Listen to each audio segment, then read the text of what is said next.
So Discord, nowadays it's everybody's old reliable when it comes to communicating with other people online. Well, old reliable being a very loose term because one, it's not that old, and two, with recent happenings, it's debated if it's as reliable as something like my Logitech G502. If you have a G5, you know what I'm talking about, you need no other mouse. However, I did recently have to retire and upgrade my old G502 to another G502, but despite recent changes and happenings with Discord, which not everyone is happy about, but Discord is still the most used platform when it comes to communicating with people online. It actually dominates this area because what else are you going to use? TeamSpeak, which is starting to look more and more like Discord and is only really utilized by the elderly that are still using it for things like World of Warcraft raids because they're stubborn and refuse to use anything else. And Skype, well, that doesn't exist anymore, which is sad but also a blessing since most Windows computers unknowingly installed that shit by default and you couldn't get rid of it no matter how hard you tried.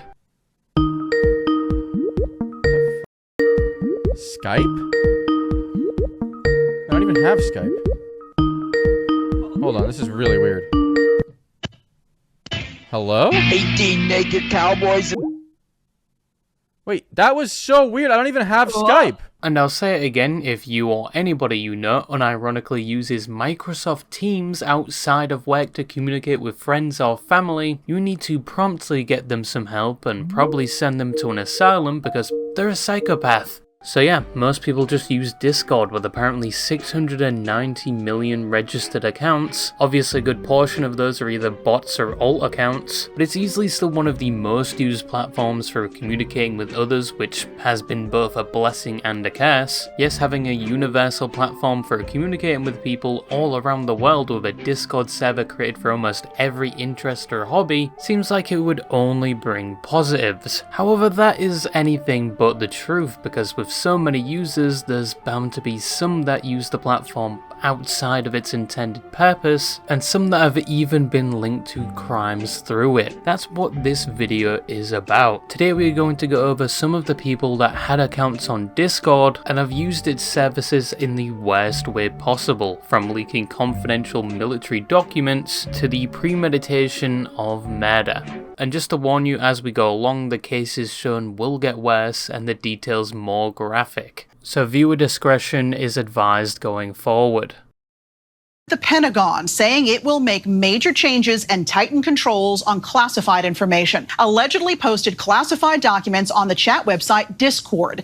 The first story we are going to talk about is one that received national coverage, and one that is said to be the largest leak of classified Pentagon documents since Edward Snowden. For context, Edward Snowden was the man that was a former US NSA intelligence contractor that became a whistleblower who leaked thousands of highly classified documents in 2013, which exposed a global surveillance program mainly being conducted by the NSA on unknowing US citizens. And whilst Edward's actions were later described by many as heroic in terms of exposing how citizens' information and activities were being monitored without consent by government bodies, the person we are talking about has received no praise of sorts whatsoever, primarily because they didn't do it for the purpose of exposing something for potentially the greater good, but instead for one of the most stupid reasons imaginable. On April 13th, 2023, the FBI and heavily armed officers arrived at 21-year-old Jack Teixeira's residence and successfully managed to take him into custody with little to no resistance. Upon searching the residence where he lived with his parents, they found a stockpile of weapons in his bedroom, including handguns, bolt-action rifles, shotguns, and AK-style rifles. And the next day, Jack would make his first appearance in the US District Court of Boston. But what did Jack Teixeira do exactly? Well, Jack was a US Airman in the Massachusetts Air National Guard, holding the rank of Airman First Class, stationed in the 102nd Intelligence Wing. And although Jack was young and his rank was fairly low, he had access and clearance to highly classified and confidential information, which also apparently included remote access to the files and systems used in the Pentagon, which was one of the best COD zombie zombies maps, by the way, just saying. But he primarily had said access to these things because his role was a cyber defense operations journeyman, with his job being to ensure the network was secure and running properly, so the clearance level essentially came with the position. However, with Jack's clearance, he would download, print out, and take certain documents from his local base and return home with them, with some of said information supposedly including the location of high-ranking individuals and tactical updates on deployed military forces. One of the files specifically mentioned was information on the types of weapons being shipped to Ukraine and how they were being used. Once Jack obtained said information, he would then regularly upload pictures and scans of them to Discord servers he was a part of, with his purpose being to impress and apparently inform residents of those servers about what was happening in the world. And no, before you say anything, he was not a part of the War Thunder community. I know stereotypically they are known to leak highly classified military documents with the sole purpose to win online arguments, but surprisingly he was not known to play War Thunder. But anyway, one of the servers he supposedly leaked the documents to went by the name Thugshaker Central. Rowan, do the thug shake. The what shake? Do the thug shake. What's that? The thug shake. I don't know what that is. You honestly can't make this shit up. After leaking documents to places like Thugshaker Central over the course of a year, he would eventually get caught after said leaks found themselves getting spread outside of the server, and the FBI would take notice and eventually find where the leaks were coming from. They would then subpoena all the users' information that were in the server from Discord, which then led them to Jack. Jack would obviously be arrested, and then on the 12th of November 2024, he would plead guilty to federal charges under the Espionage Act for illegally accessing, collecting, and publishing hundreds of highly classified military documents. He also attended a separate military court-martial in March of 2025 where he pled guilty to a charge of obstruction of justice, which was a charge that stemmed from him attempting to destroy some of the evidence by smashing a device with a hammer, but as a result of his plea he would be given a dishonorable discharge. He's currently serving a 15-year prison sentence in ADX Florence, a high-security federal prison in Colorado. As for the Discord server where he uploaded most of these documents, Thugshaker Central, after Jack noticed the documents he leaked were being noticed outside of the server, he would delete it in an attempt to cover up what he did. So unfortunately, no more Thugshaker Central. Moral of the story: don't leak classified and sensitive military documents online for internet brownie points. The same can most definitely be said for the War Thunder community. Hundreds of students ran for their lives, stalked in their own school by two of their own classmates who went on a rampage. This story is a bit of a rare one, primarily because of the crime and the location said crime was supposed to be committed. In the summer of 2023, a teenager going by the name of Felix Winters was stopped by UK police and arrested due to a number of alarming posts they made on social media. Before you say anything, this is before the whole thing where if you made a post online, it possibly could land you in jail, at least in the UK. But within said post that was quickly deleted, Felix was seen in boots, cargo trousers, a military tactical vest, a helmet, and equipped with an imitation gun. And although their defense would claim the picture was taken and published without Felix's permission, and apparently they were only dressed like this because it was a costume for a short film he had been involved in for drama class, the police would still comb through their online activity and find that Felix had an obsession with school more specifically the events that happened at Columbine High School in 1999, with it being noted that Felix expressed how interested he was in such event and how he sympathized with those that carried out said attack. It's also said that Felix constantly talked about wanting to replicate said attack on his own school, even going so far as to explain how he would do it, saying he would 3D print a firearm because the UK has very strict gun laws. He would create so-called pressure cooker bombs, placing one in every second classroom. He would place pipe bombs with tripwires at every emergency exit, and he would describe how he would shoot people as he came across them before ultimately turning the gun on himself. Upon being arrested, a lot of his devices were seized, where they found a trove of videos glorifying mass With some he edited himself. They found files going into how to make homemade firearms and poisons, and even recordings of himself acting out how he would perform the attack. Months after being caught for the first time, because he was actually arrested before in 2022 for also potentially being a public threat, it was noted after being arrested and released for the first time, he openly expressed to others at school how unhappy he was that he was caught. But when Felix was arrested for the final time, he pled guilty to breaching the peace and a terrorism offence in the High Court of Glasgow. He would ultimately be sentenced to 6 years at a secure youth facility. However, during the court hearing, his defence would attempt to make the point that Felix was radicalised into this type of behaviour because they had spent more than 1,000 hours in contact with pro-Nazi online Discord groups over the span of 2 years, with the residents of said Discord servers supposedly reinforcing the ideas and behaviour that Felix exhibited. A judge of the Supreme Court would finish off by saying that Felix was on the brink of perpetrating a mass shooting and he was indeed radicalised. You discussed with pupils at the school what the risk assessor has characterised as your evolving, visceral and violent but graphically detailed plans to commit a mass shooting at the school, selecting which pupils and teachers you would kill and which you would spare. Whilst Felix's Discord activity wasn't outlined to be the primary reason behind this behaviour, it most definitely played a part in reinforcing some of the worrying behaviour he exhibited, and it also showed the dangers of unsupervised internet access to those who are young and how these things can potentially happen even in the most unlikely of places. On Linwood Southmont Road. This is more than 1,000 miles from her home.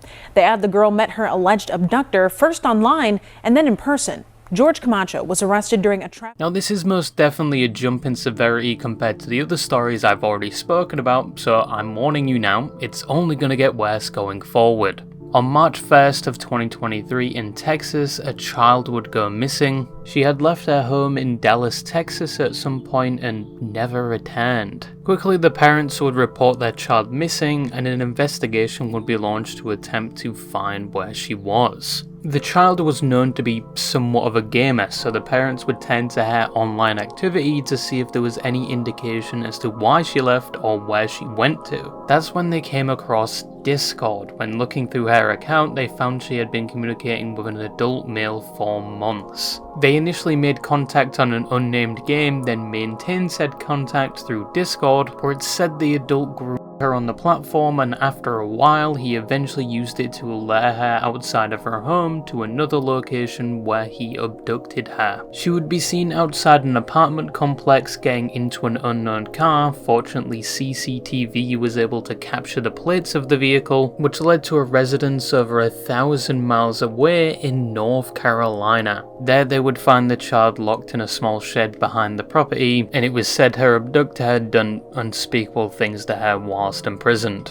Police would arrest 34-year-old Jorge Ivan Santos Camacho for abduction, trafficking, and rape. His bond would be set to $1.25 million. 10-year-old Texas girl is now safe after getting kidnapped and kept in a shed in North Carolina. Police say 34-year-old Jorge Camacho met the girl online, picked her up from her home in Texas, and drove her back to North Carolina, where he held her captive.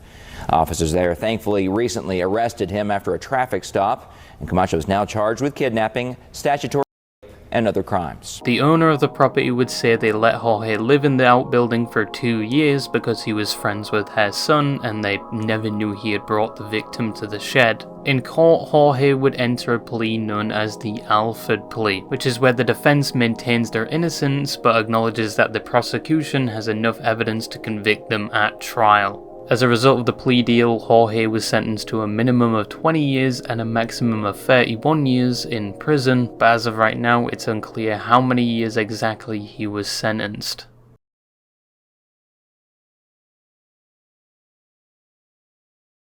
Travis was a 21-year-old who lived in Theriot, Louisiana, and in October of 2024, he was going through a rough situation, to very much say the least. 10 years prior, he had tragically lost both his mother and younger sister in a car crash, and it was assumed he was seriously struggling with his mental health around the time when the events I'm about to describe took place. Something that most definitely wasn't helping him with his mental health around this time was some of his activity on Discord, because Travis was in contact with individuals in a Discord server who over the course of 6 months didn't offer sympathy or even comfort towards Travis when he spoke about his problems, but in fact did the exact opposite. It was said they encouraged the disturbing thoughts Travis was having, which involved things like self-harm and suicide.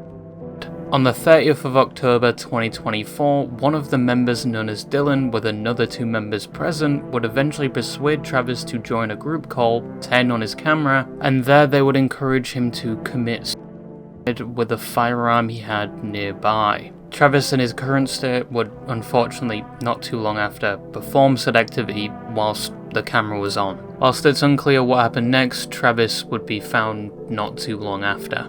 Dylan Feline, a 21-year-old UK resident and one of the members present and said to have encouraged Travis to do what he did that day, a year later in March of 2025 would walk into a Leeds police station with his parents and confess to encouraging the act.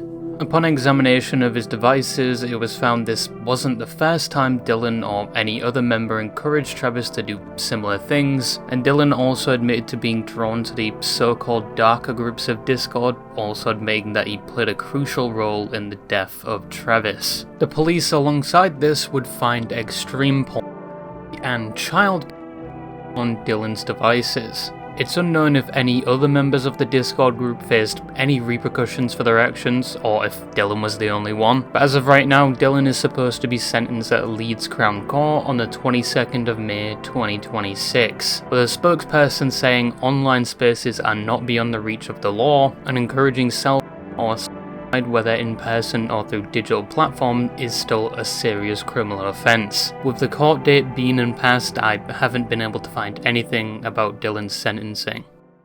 Regional police forensic investigators continue to process the crime scene inside this Markham home behind me. Menhaz Zaman was a 24-year-old Canadian man that from the outside seemed fairly normal. A former high school friend even remarked he seemed like an average kid, and neighbours said he seemed like the family's golden child. He graduated from high school in 2014 and moved on to York University, leaving the house every morning to attend classes. This was something of which his family was supposedly very proud about, and he was very close to graduating, with the date he told his family being July 28th, 2019. The day he would finally get his engineering degree and continue to make his family proud. However, most of this was far from the truth, because it turns out Menhaz was lying to his family about his graduation date. It wasn't July 28th, and as a matter of fact, he wasn't even studying at York University. He was instead enrolled at another college studying electronic engineering, but he had dropped out after 2 semesters due to bad grades 4 years ago. As to where he was going every morning when he would tell his family he was going to school, he'd mainly just go to places like the mall, spending hours in the food court, and occasionally going to other places like the gym and the local library. He was also known to be active on games like Final Fantasy XIV and platforms like Discord when his parents thought he was studying. However, Menhaz couldn't keep this facade up for long. Once again, he had told his parents the day he was supposed to graduate. So as that day got closer and closer, he'd start to panic, because the lie he had built for over 4 years was about to be discovered. And his family probably wouldn't have the most positive reaction after being lied to for so long, with it being noted in Discord messages that Menhaz wanted anything but his family to feel the shame of having a son like him. But instead of taking accountability and telling his family he lied for all those years, he would do something else, something much, much worse. On the 27th of July, the day Menhaz was supposed to graduate, he'd send a chilling message to a friend on Discord, with the message saying he had just murdered his entire family.